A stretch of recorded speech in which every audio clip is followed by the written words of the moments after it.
This program is a video presentation via Zoom of the Civil War Roundtable of the District of Columbia. Founded in 1951, the Roundtable hosts monthly presentations at a location near Washington, D.C., more recently at the Fort Myer Officers Club. For more information, go to www.CWRTDC.org.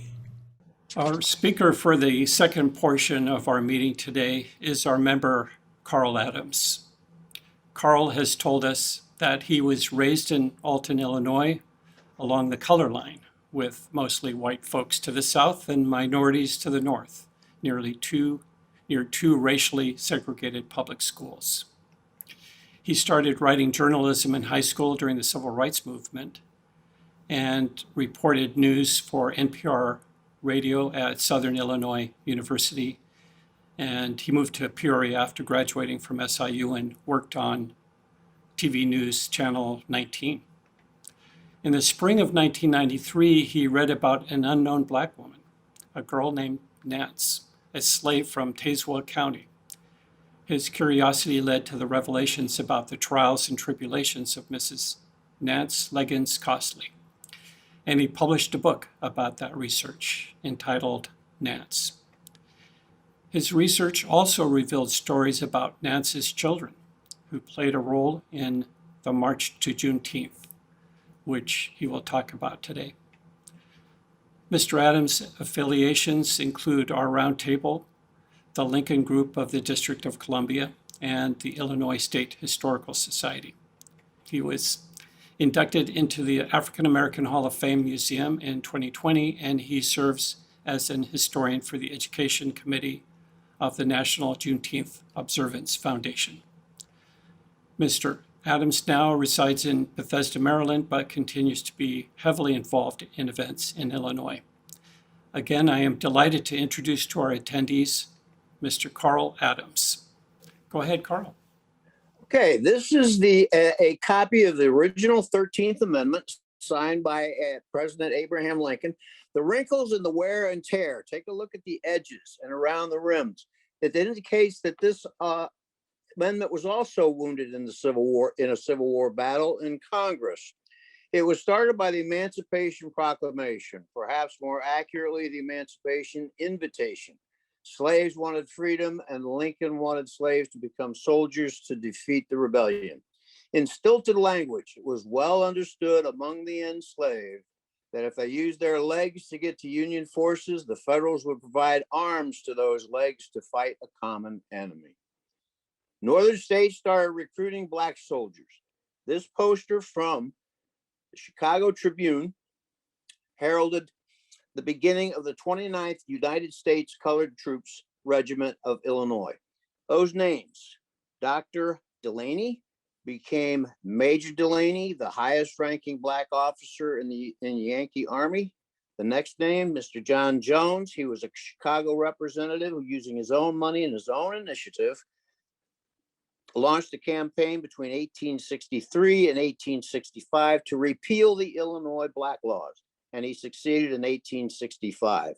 Looking to the other recruiters on the right list, Reverend Garland H. White. He has a very inspiring story from the Civil War that you can read about on Wikipedia. Now, all of these men became very, very impressive recruiters. They managed to enlist General Houston, 2 Andrew Jacksons, no less than 3 John Browns, and at least 6 George Washingtons. They even managed to enlist Alexander the Great. Now that's inspired recruiting for any army. The new recruits were ordered to Camp Wood near Quincy, Illinois, across the Mississippi River from the slave state of Missouri. Over 500 men were trained in Camp Wood in Quincy, Illinois between November 63 and April 1864. Then a train took them to Chicago to pick up 2 Chicago companies and the Wisconsin company in Chicago with Captain Daggett. On the 24th of April, Colonel Bross and the 29th were sworn into federal service. Colonel Bross had a brother who was an editor of the Chicago Tribune. The day before they were sworn in, the Chicago Tribune published a full-page front page, full page detailing the gruesome aftermath of the Fort Pillow massacre, and every member of the 29th got a copy of the paper. Remember Fort Pillow became the battle cry of the USCT. The next day at parade formation, Colonel Bross addressed the public gathering. When I lead these men into battle, we shall remember Fort Pillow, and we shall not ask for quarter. It is the will of Providence that I do not return no nobler epitaph than I fell for my country at the head of this black and blue regiment.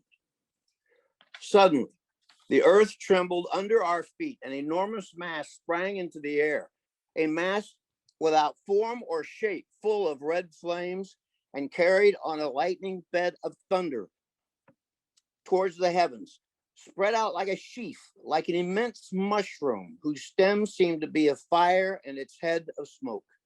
Then everything appeared to break up and fall back in a rain of earth mixed with rocks, beams, timbers, and mangled human bodies. Henry Comminger, The Blue and the Gray. The Battle of the Crater was the first eyewitnessed and published account of a mushroom cloud in the history of American warfare. Petersburg, Virginia, Saturday, July 30th, 1864 at 4:44 a.m. The explosion was a signal for a discharge of every piece of artillery we have in position from the Appomattox River to our extreme left. It was magnificent. 110 cannon, 54 mortars fired instantly. It seemed as if they had been triggered by the pull of one lanyard. The barrage thus opened up was kept up with scarcely a lull for at least an hour and a half. New York Times, Telegraph. Near the center of the percussion, blood was seen streaming from ruptured eardrums. At 5:10 a.m., a charge was made, and a fort carried with part of the line on each side was carried in a most brilliant style. Wire services, New York Herald.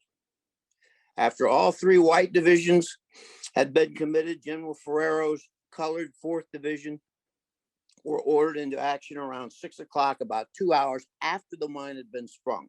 The white troops, worn down by constant campaigning the previous weeks before the assault and unprepared by any special training or even instructions, had not moved promptly on the attack with the explosion of the mine. Once in, they milled about in confusion in a huge crater. The supreme error seemed to have been made in delaying the 1st Infantry attack for about a half an hour after the explosion, long enough for Confederates to recover from shock and surprise and bring forces to bear on the breach in their lines. Sable Arm by D.T. Cornish.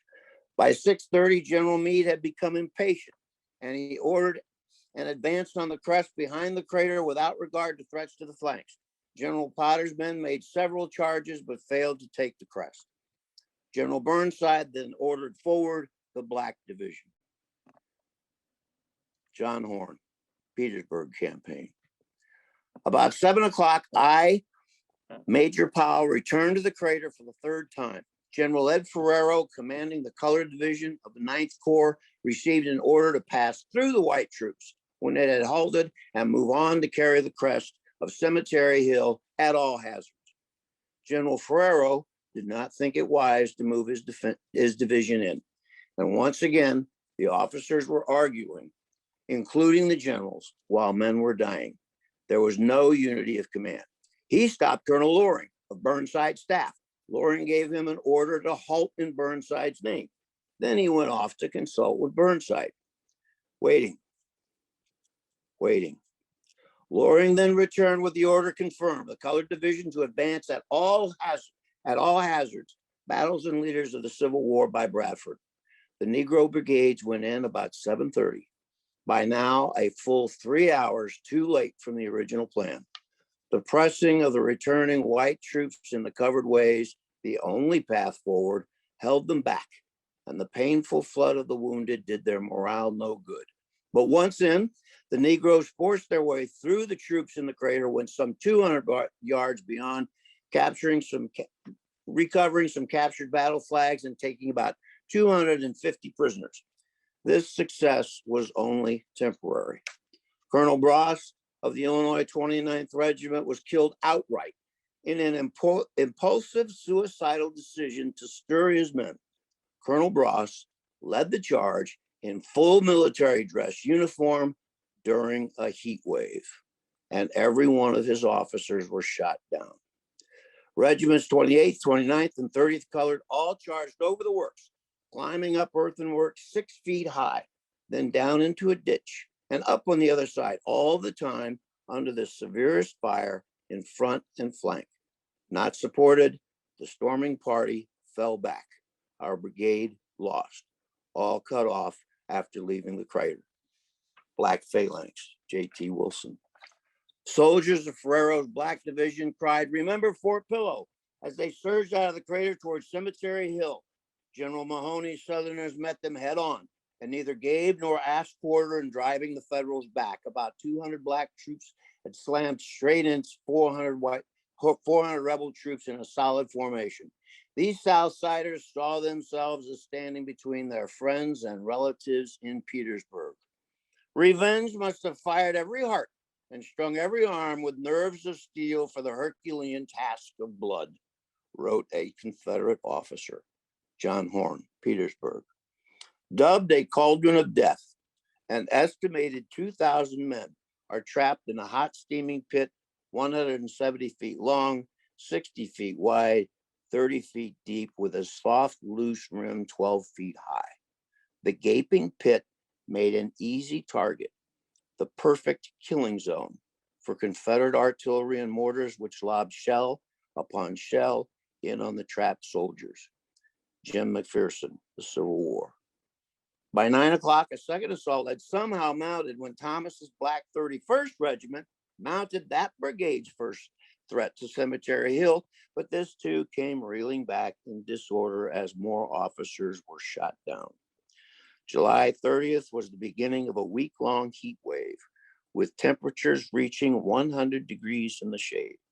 After 9:30, after 4 hours of fighting and more than 5 hours without water, the midsummer sun produced radiant heat waves like a mirage, rising above the crater. Wounded men died there, begging piteously with raspy breath, "Water, water, water." Remarkably, Private Isaac Gaskins was pulled out of the crater unharmed by a rebel soldier and told, "You're my prisoner, go toward Petersburg." The first thing both men desperately needed was water. The rebel drank first. When Gaskins took a drink, he then rinsed his face and head, and the rebel stared at him in disbelief. "If I had known you were black on the battlefield, I would have gunned you down then and there. But you were covered in so much damn Yankee blood, I thought you were white." Then another rebel shot Gaskins in the hip. Gaskins complained of harsh treatment as a POW, but he survived. He managed to outlive 2 wives and died in 1900. This man was not so lucky. Private Martin Lewis, his name is directly above his picture, recruited from my hometown of Alton, Illinois.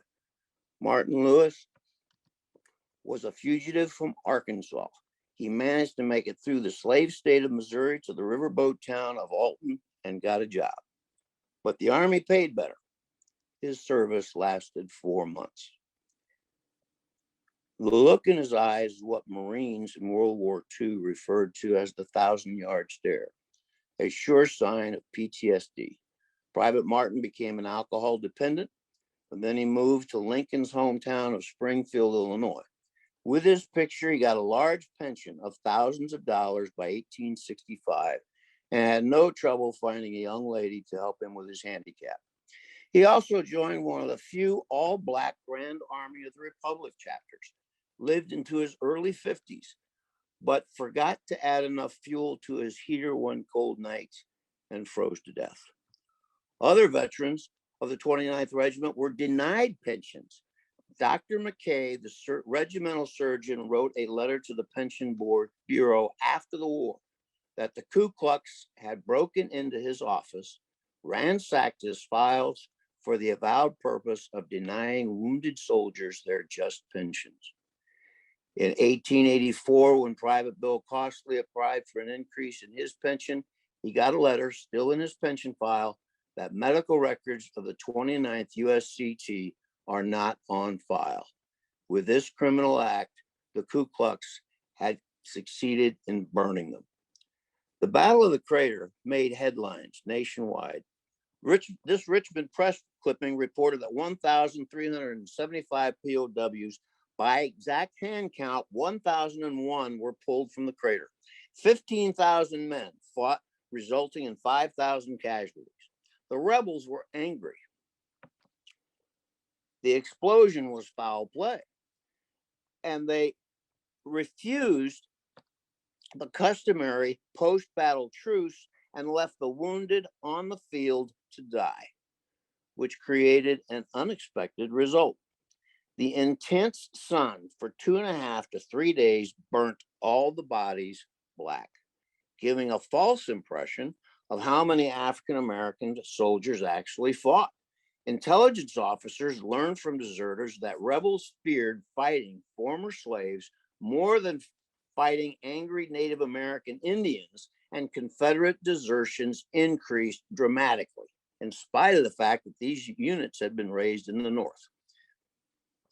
Up to 20,000 desertions in about a year, while the number of black units had more than tripled, from 11 black regiments to 37 in 6 months. Black regiments were fewer in number, but averaged larger, almost twice the size of white units, just because they were newer regiments. Back in Illinois, Governor Richard Yates pushed statewide headlines, "Rebuild the Black Regiment," and he personally went on a recruiting campaign to the northern counties. He was also a lawyer. Now, among others, the famed black abolitionist Frederick Douglass traveled to central Illinois to help recruit more black soldiers. Yates was a lawyer, so he started north along Lincoln's 8th Circuit Court route to Tazewell County between Springfield and Peoria, and appealed to the family of the first indentured servants Lincoln helped emancipate over 20 years before. Nance Costley and her 25-year-old son, William Henry Costley, were freed in 1841 case of Bailey versus Cromwell. This old street map of Pekin shows Nance's family cabin. Nance and Ben had raised 8 children who played along these roads. The yellow lines indicate the only 2 streets Lincoln could use on the legal circuit to go north to Peoria and Metamore Court. On either street Lincoln took, it took him within 50 feet of Nance's front porch. Governor Yates appealed to Nance's family, their friends, relatives, and he recruited the first male indentured servant freed by Abraham Lincoln 20 years before, William Henry Costley. Now, one thing about William Henry Costley was he was illiterate. Nance's family was illiterate, and none of the government clerks ever spelled his name correctly. His last name was Costley, C-O-S-T-L-E-Y. He probably pronounced it with a long O as Corsley, and people just wrote down whatever they thought they heard. So here his enlistment file was Corsley, and then after they discovered what his burial marker said, they crossed it out and put in Crossley. Well, on his field record certificate, it shows him as Croisley. The description's the same: age 25, height 5 feet 10, complexion black, eyes black, Pekin, Illinois. But no one ever got his name spelled correctly. So anyway, Bill Costley signed up with his brother-in-law, Edward Lewis, and the new recruits were sent to Camp Butler in Springfield, of Lincoln's hometown. Now, I've been at that camp, but that camp was bulldozed about 10 years ago to lengthen the Springfield Airport runway. After the massacres of the Fort Pillow and the Crater, enlisting as a black volunteer was in itself an act of raw courage. The 13 men enlisting held no delusions of what they would face, with muskets to their front and possible hostile bayonets at their back. While thinking of their friend Lincoln, Lincoln now needs our help. County after county, they marched forward 13 in Tazewell County, another 10 in another county, 9 in another county, 14 in another county. They marched forward to the beat of It's Now or Never. The 29th became the largest regiment ever fielded by the state of Illinois and the largest regiment in the Yankee Army. Statistically, 25% of the Black male population of Illinois enlisted, vice only 5% of the available white population. This is his brother-in-law, Edward Lewis, who's in curiosity, in his youth, he had lived in Petersburg, Virginia. He was a tobacconist and probably came up by the rivers. And he became the brother-in-law who married his older sister, Amanda Costley. Once again, I could not get her name correct. It was Costley and it was pronounced Costley. Now, the remarkable thing about this marriage certificate is the Justice of the Peace, M. Tackaberry, was also the same Justice of the Peace who married Amanda's mother and father, Ben, in 1840 and performed the wedding for her 18 years later. Now, Edward Lewis was a cook. He'd been originally listed as an unassigned recruit, but because of the fact that he had grown up in Petersburg, he may very well have been used also as a spy. And here's Alexander the Great. Now, I have a very difficult time believing that this young man grew up being referred to as the Great Alexander. What the explanation for this is during the 1850s, the fugitive slave law conditioned these men not to be traceable. They didn't want to be traced. That's the reason why there are very few pictures of African-American men in the Illinois Civil War files. And there are a lot of pseudonyms, especially Alexander the Great was probably a pseudonym because he didn't want to be traced. Back to the war. Because of the political situation with re-elections in progress, use of white soldiers actually decreased to have not a bad effect on politics. But Black families couldn't vote, so the operations of Black soldiers increased. At the Battle of Chaffin's Farm, the African soldiers really showed their strength. They won 14 medals of honor, as well as 200 Butler medals, while suffering another 5,000 casualties. You'll notice the Latin, it says, freedom will be theirs by the sword. By November, new recruits with Bill Costley had joined the front. On December 3rd, 1864, the War Department announced the first ever 25th all-Black 25th Army Corps of U.S. colored troops, 30,000 strong, under the command of Boy General Godfrey Weitzel, age 29. Chaffin's Farm became their winter quarters.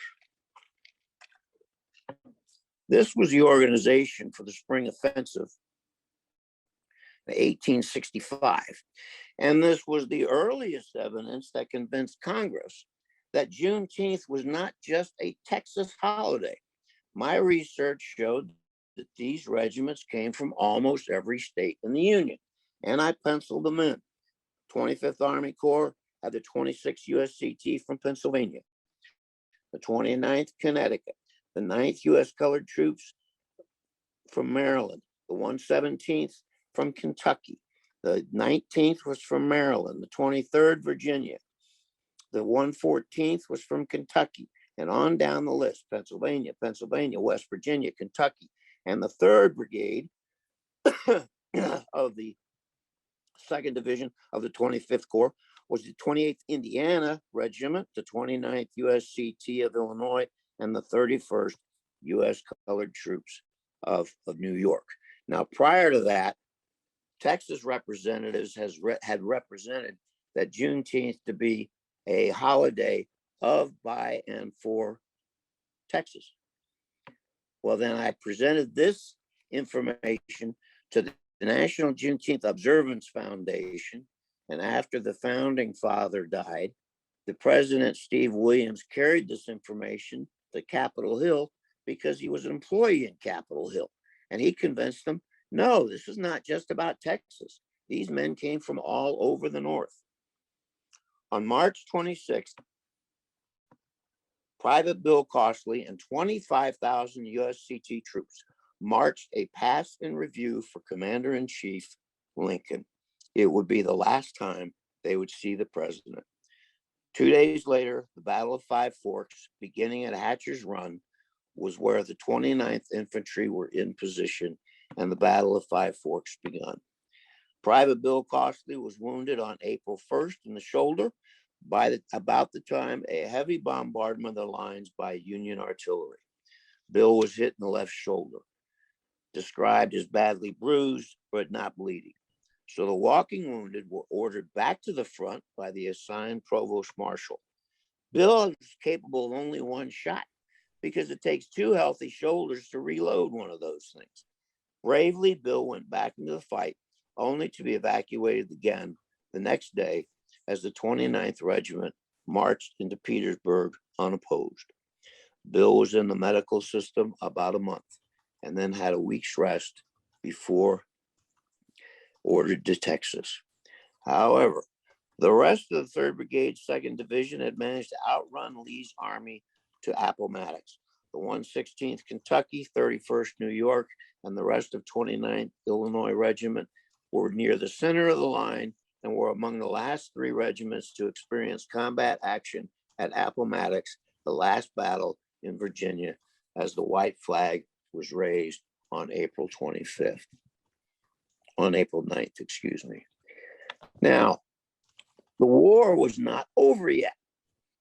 At least with Lee's surrender, most newspapers and historians simply stopped writing about the war, and they focused on Lincoln's death and funeral.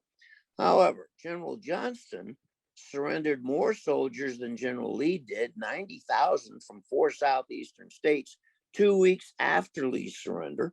But when General E. Kirby Smith went to surrender in Galveston on June 2nd, his independent-minded army refused to surrender, and they scattered. It was desertion in mass.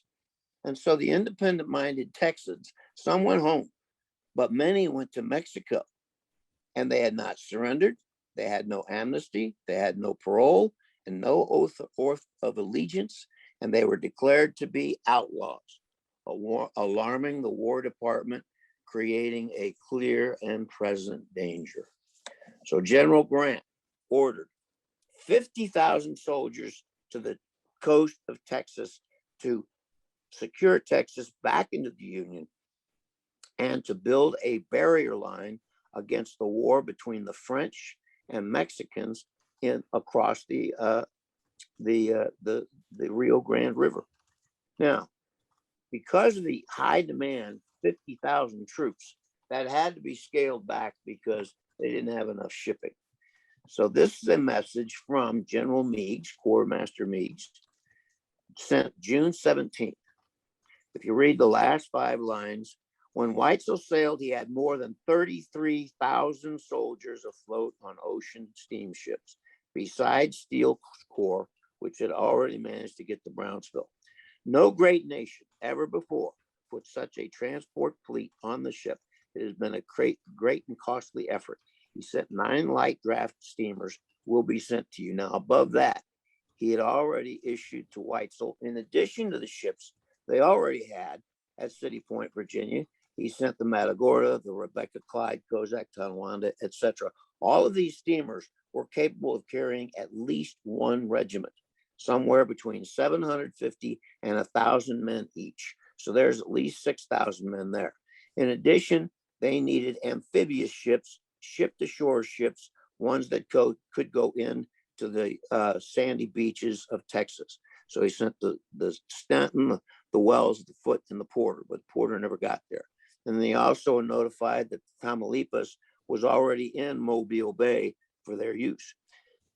Now, the other 5 ships that General Weitzel had in the green highlight at the top, May 25th, they had the Wilmington, the William Kennedy, the Nightingale, the Prometheus, and the Montauk. Those 5 ships were able to carry the entire 3rd Brigade of the 2nd Division of the 25th Army Corps. They departed on May 25th. And on May 27th, General Weitzel had telegraphed to General Sheridan in New Orleans that he had managed to send 9,200 soldiers from City Point, Virginia to Galveston, Texas. So they proceeded on down to Galveston. However, along about the 12th of June, a nasty storm came up along the Texas coast. And so by the time they sailed down to South Padre Island, known then as Brazos Santiago, by the time they got there on June 13th, they were bouncing up and down in a storm. They came to anchor outside the bar at Brazos Santiago. After bouncing around the ship for 2 days, they had enough. And on June 15th, the orders were changed to go to Orange Sauce Pass at Corpus Christi, Texas, and put to sea for that place. Upon arrival in Corpus Christi, strong gales from the southeast, 7 feet of water on the bar, impossible to disembark. Troops were now short of water, and the only place left is Galveston, Texas. And that would change the history of Galveston, Texas for a long time. They arrived in Galveston Bay on June 18th, but they did not get into the wharf until June 19th. Now, this is just a ship's log. It doesn't indicate anything about how many or whether or not there was a party. This is still from the official record.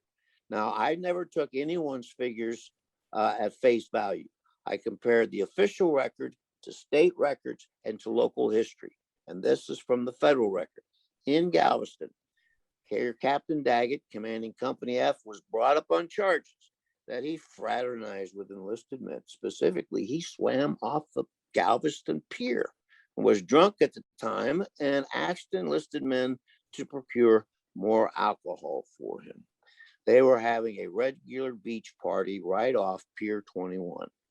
But down below, there was still serious business. On the Wilmington with the 29th Regiment, Company G, Private Morris Jordan D died of disease made worse by the ship. And this was from the federal record and back to the state record. I found this particular record over 21 years ago. Private Jordan D. Morris died at Galveston, Texas, June 20th, 1865. And I immediately wrote into the margin, Juneteenth. Now, as the local history said, that the black troops landed at Pier 21. Those flags indicate that it's Pier 21. I spent a night in the Harbor Hotel off to the right of that. And just off the end of the picture there is Pier 21, where Captain Daggett supposedly had his beach party with the troops. Now, the title Marching to Juneteenth was almost tongue-in-cheek, simply because they didn't have to march very far. If their ships docked there at Pier 21, I took this picture and then immediately turned around and faced General Granger's headquarters exactly 1 block behind me. So if they marched to Juneteenth, they only had to march 2 blocks to get there. So now, where does General Order Number 3 come from, when, and where? General Order Number 3 originated in General Sheridan's office, in General Sheridan's headquarters on June 13th in New Orleans, Louisiana. Notify the people of Texas that in accordance with the existing proclamation from the Executive of the United States, all slaves are free. That message was handed to General Gordon Granger by General Sheridan on June 13th, but more of that message was added. Dr. Smith said he wasn't sure about the research, but this is a message from the official record from General Granger to General Sheridan, dated June 19th, 1865. General, I arrived here this morning, and I found this brigade of the 25th Army Corps, which was to have proceeded farther west. So yes, General Dr. Smith, this document confirms from General Granger in his own words, I arrived in Texas and I found a brigade of the 25th Army Corps. Now, going back to the local history, this was from Juneteenth 101. Arriving on the 16th, and this came from a harbor bulletin, arriving on the 16th was the Corinthian, the Clinton, the Exact. On the 18th came the John K. Rice. And on the 19th, ships we've seen before, the Montauk, the Nightingale, Prometheus, and the William Kennedy, and the Wilmington. You can see my figures from up here. I had come to a conclusion that about 6,000 soldiers, white soldiers, had arrived. And in General Granger's biography, his biographer wrote that before General Granger left Mobile, he had marked 6,000 soldiers to go to Galveston, Texas, from Mobile to Galveston. And that's who these people were. So how many USCT soldiers were actually sent to Texas between June and July of 1865? You can start counting them. I put a box around the 28th, 29th, 31st. Over 30 regimental size USCT units were sent to Texas in June and July. Now, approximately 6,000 white soldiers and 10,000 black soldiers had arrived on the 18th and 19th of June. So you have a total of 16,000 soldiers in Galveston for Juneteenth, 1865. Now, Weitzel had said that he had the 1st Division coming along afterwards. As soon as he got enough shipping, General Sheridan complained that yes, the 25th Army Corps is headed this way, but at a snail's pace. He was complaining that they were much too slow. They even had their own song, The Colored Volunteer by Tom Craig. And you can look this up on the internet, maybe find somebody who will sing it. This particularly romanticized version of the dedication and service and patriotism of the Black USCT soldiers thus was painted in 1866, about the same time that Congress received reports from General Grant, General Sheridan, and General Weitzel. They were all three glowing reports about the performance, the conduct, the discipline, and the capability of the U.S. colored troops during the Civil War. And during that summer, in July 1866, Congress authorized the next 4 regiments of Black soldiers for the U.S. service. They became known as the Buffalo Soldiers. And the Buffalo Soldiers served the United States for the next 75 years up to World War II. And that, ladies and gentlemen, is what is behind Juneteenth, 2022. Thank you for your attention. Thank you, Carl. Very, very interesting. Very interesting. There are things that I learned about the Juneteenth event from you, and I appreciate it. And we have some questions from our attendees. Dan Gray, I think you have your mic open. You have a question. And I'm wondering about the regimental commander, William Woodward. There was a famous family in Maryland, very prominent. And I don't know if William Woodward's from that family. I know I'm distantly related to them through my paternal grandfather, but they were very, very famous in horse racing. They won 2 Triple Crowns in the 1930s, but it was a very prominent family, and the daughter was prominent in horse racing until she died in the late 20th century. But I'm wondering if it was the same family. Well, I did hear that Woodward. I did hear that Woodward was a gambler, and not everybody approved of gamblers. Yes.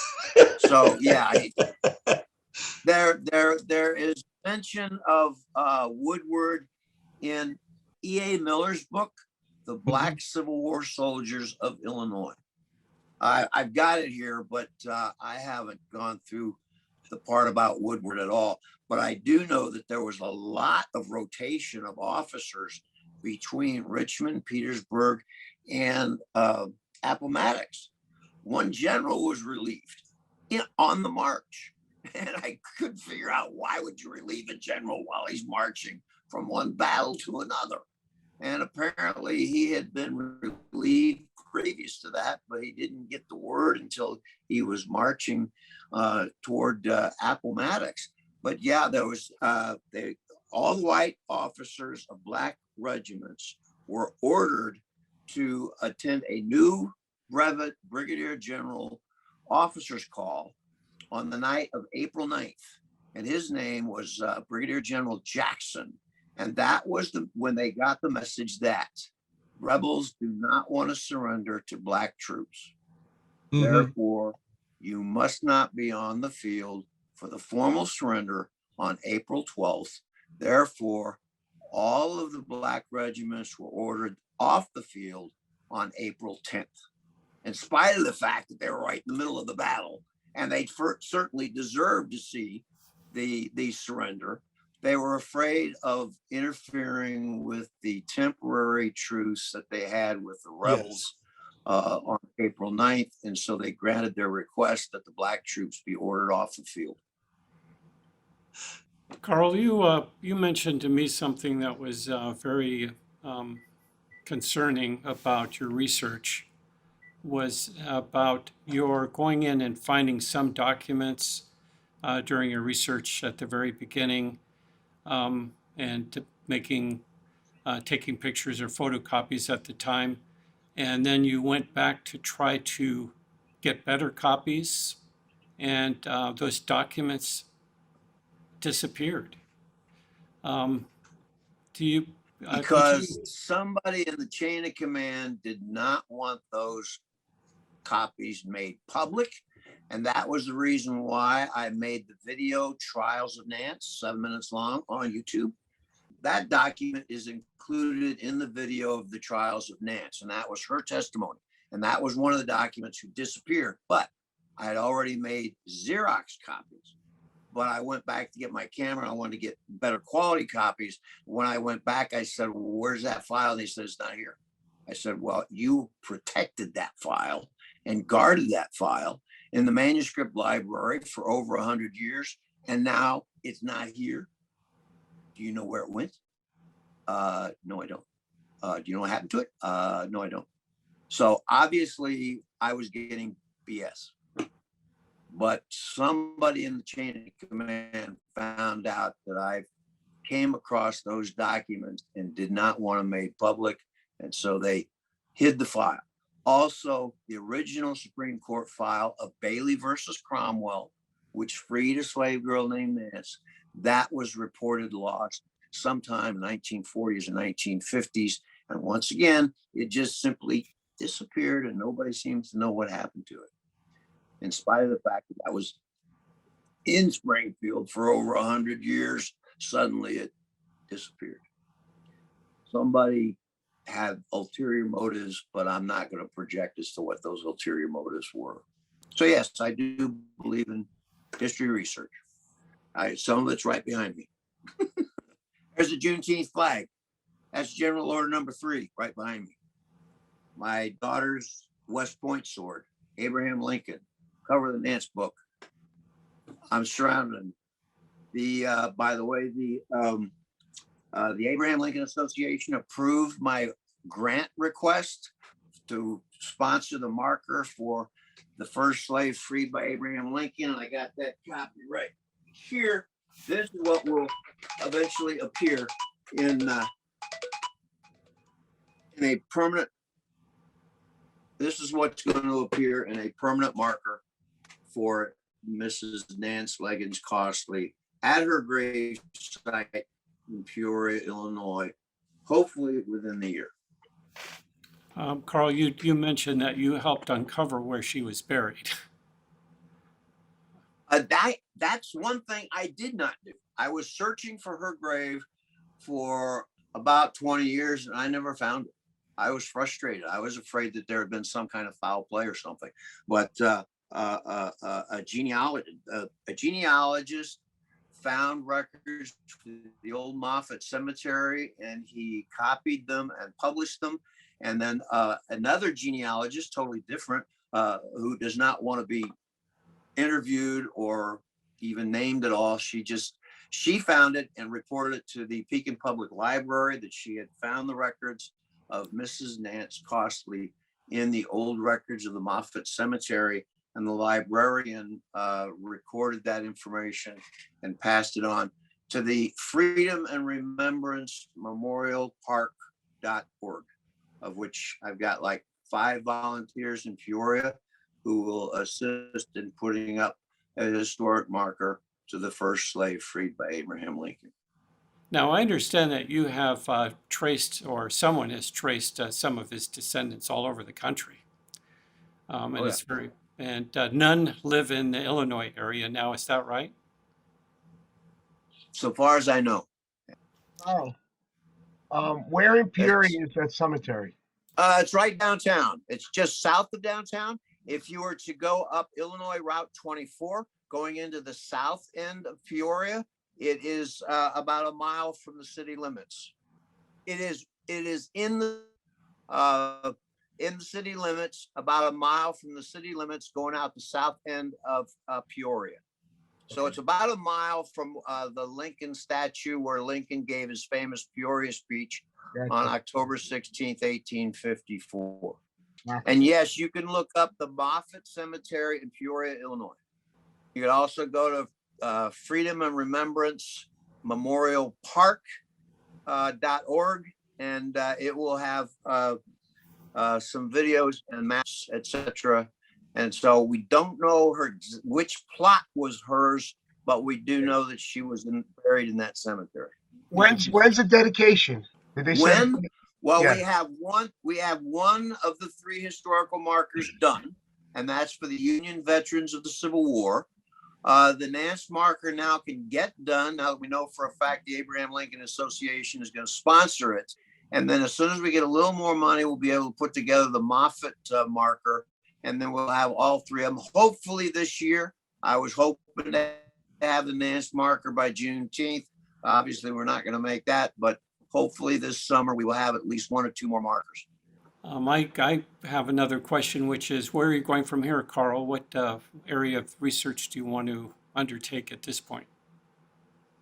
Well, right now I've been doing nonstop Juneteenth research for 3 years. So I think I'm going to take a short break just because the last figures I quoted you, 16,000 soldiers. I just came up with those within the last 2 weeks.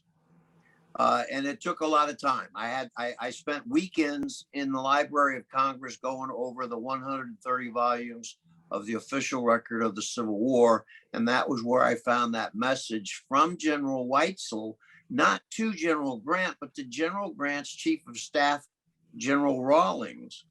And that was when he reported that he had sent 9,200 black soldiers from City Point to Galveston on the 27th of May. Well, that's consistent with what we heard from Michelle Crowell the other week, where there's information in the library and it just takes a different set of eyes to find things. Sure. And Sure. where do they keep those volumes? It's on the main, it's off of the main reading room, but it's in one of the side hallways. Oh, okay. But all you gotta do is ask. I mean, it's all cataloged in the computer. I could walk right to it, but I can't remember the name of the section that I was in because I was focusing on the message traffic. So I wasn't going based on operations. I was reading correspondence and message traffic to find out what one general was saying to another. And that I kind of took as gospel truth. Thank you very much, Carl. Thank you very much. Sure. And we look forward to whatever other, your next efforts. And Well, if you really want to know what the next research effort's going to be, it's to try to find the ship's traffic in and out of New Orleans, because that was the headquarters of the entire Gulf Coast. But I so far have not yet found records of the ship traffic in and out of New Orleans.